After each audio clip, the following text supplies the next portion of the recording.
There is a dangerous lie that destroys ambition before it even starts. We're sold the idea that success is like a lottery ticket, random, one time only, a mix of luck, genetics, and timing. If you fail, society tells you maybe you just don't have the gift, or stay in your lane. But what if that is completely wrong? Neuroscience and behavioral psychology reveal a different reality. Success isn't a result, it is a biological event. And here's the kicker: that event is permanent. This is called the winner effect. Once you understand this mechanism, you realize why top athletes dominate business after retirement, and why the winner takes all. It's not just about resources, it's about a physical change in neural structure.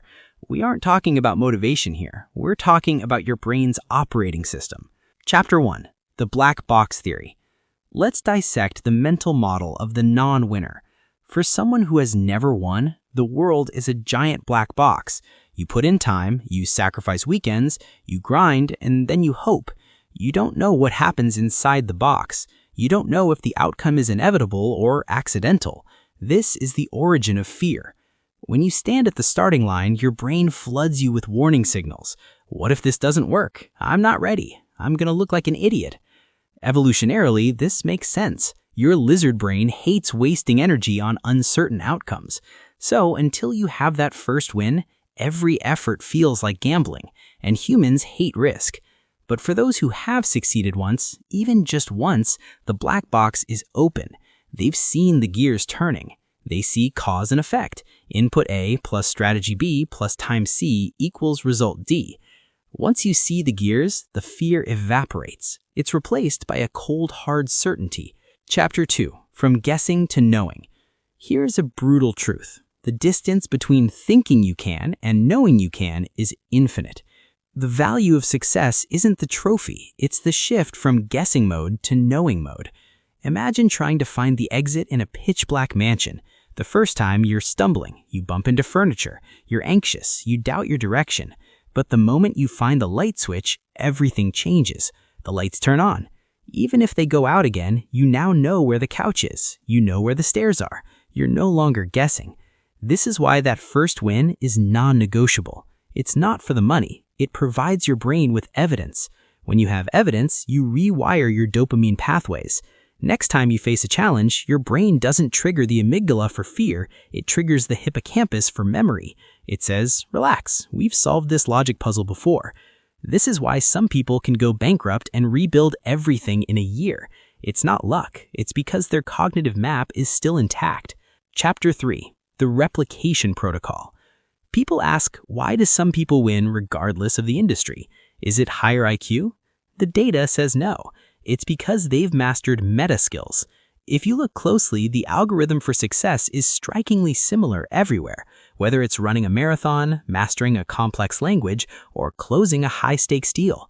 Define the target, execute during the boring no feedback phase, adjust based on data, close the loop. For the uninitiated, these are just buzzwords. For the winner, this is a proven protocol. This is why you see a retired NBA player pivot to investing and crush it. They look like different worlds, physical combat versus digital numbers, but the discipline, the delayed gratification, and the pressure management required to master a craft, that is universal. He doesn't need to relearn how to win. He's just running the old successful code on a new variable. It's like riding a bike. Once you learn balance, your first win, you can switch to a mountain bike or a road bike. You don't relearn gravity. You just adjust to the terrain. Chapter 4. The Barrier to Entry. So if the mechanism is simple, why do most people stay stuck? Because the first time is the hardest. In physics, there's a concept called escape velocity. A rocket burns most of its fuel just to break the atmosphere. Once in orbit, it glides. Your life is the same. The pain, the confusion, the imposter syndrome you feel right now, that is gravity. Most people quit here. They try for a few weeks, see no results, and retreat. They stay on the ground. They treat failure as a final verdict instead of data feedback. You don't need to fantasize about changing the world yet. You need to manufacture your first micro win, whether it's shipping that code, nailing that public speech, or flipping your first item for a profit. Once you close that loop, you break gravity. So here's the prescription. Stop overthinking the future. Stop waiting for the perfect market conditions. Shrink your target, make it controllable, and then, at all costs, get that first check mark in the win column. This isn't about achievement, it's about identity. You need to prove to your brain, you are not a dreamer, you are an executor.